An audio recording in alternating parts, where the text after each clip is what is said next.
So I was doing some looking around at the spelling of prejudice, and which a lot of people misspell. I've been looking through misspellings of words just to see like what comes up, what triggers memories and things like this. And this common thing of like prejudice is one of them. But let me see if I can find it. Pride and Prejudice. But here, where are we? Get it up here. But so while I was looking at it, I saw Aldous Huxley, This Brave New World.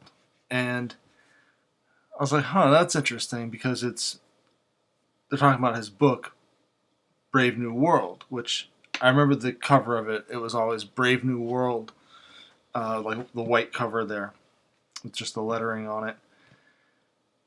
And that I read in high school. And let's see if I can bring this up here.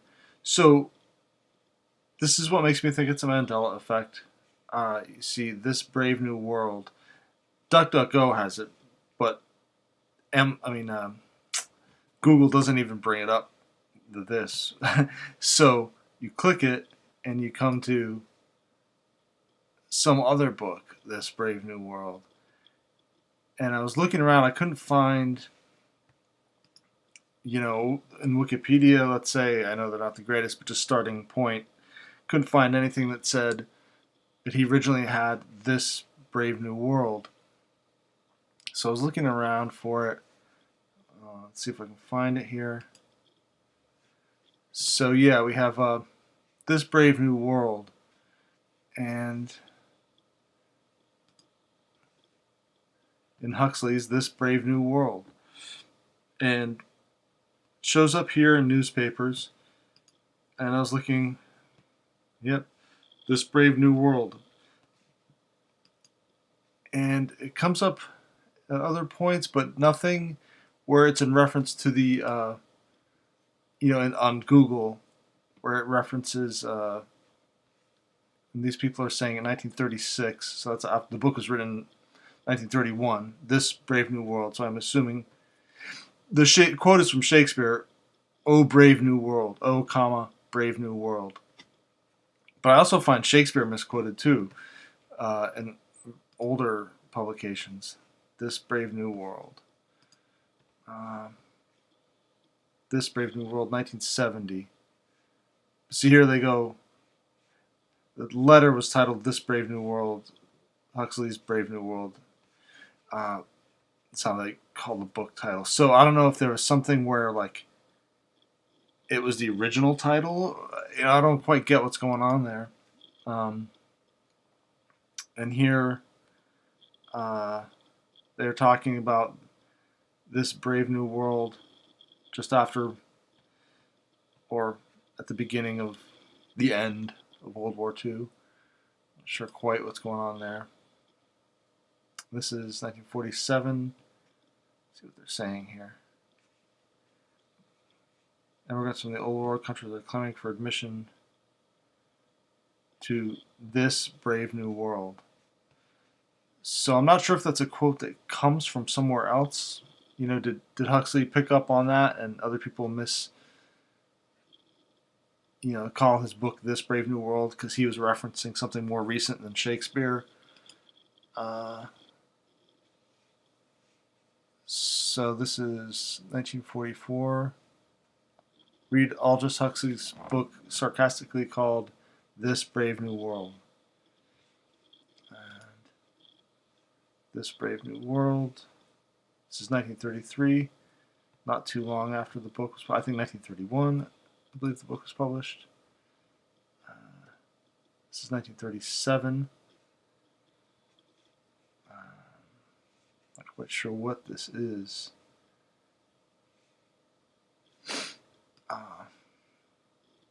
Yeah, Brave New World. Title, Brave New World. Oh, Brave New World that has such people in it.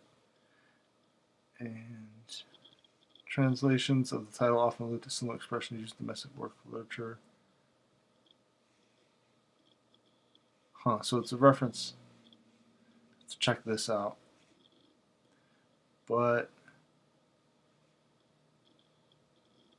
I don't think this Brave New World is referenced anywhere in it. So moving on.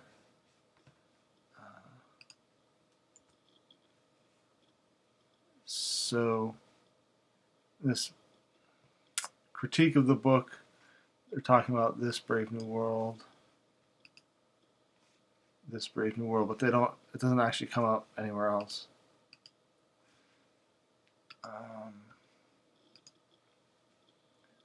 A new novel by Aldous Huxley will be published on February 4th by Doubleday Dorn under the title of Brave New World.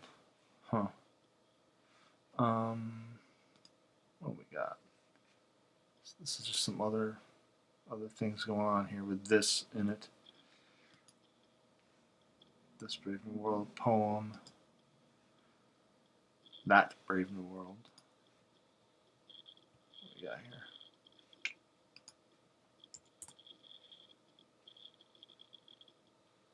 Oh, Brave New World with a quoting Shakespeare. Shakespeare quote. Yon Brave New World.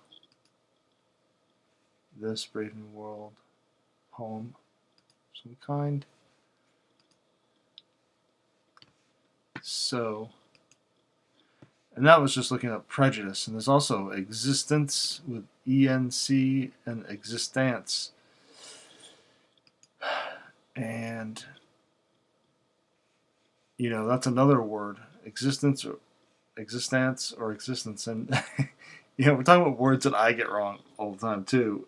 And they talk about how writers get these things wrong all the time. And actually I think C.S. Lewis says in here, nearly everything I have ever read about spelling reform assumes from the outset that it is necessary for us all to spell alike. Why? It's just so cool. Because he spells it existence, not existence. And I get it. I mean, I learned to spell it existence. And, because lately that's the way you see it. Prejudice. What else are we looking at here?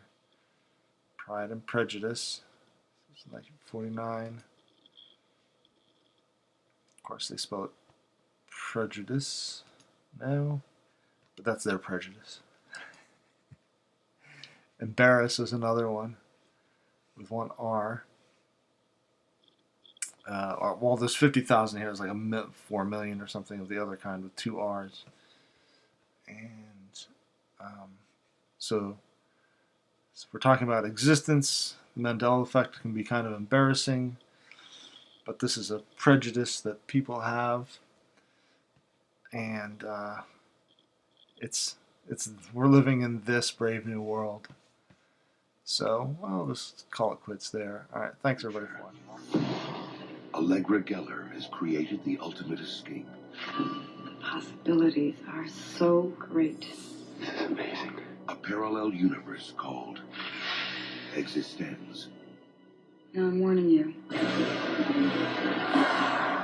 going to be a wild ride.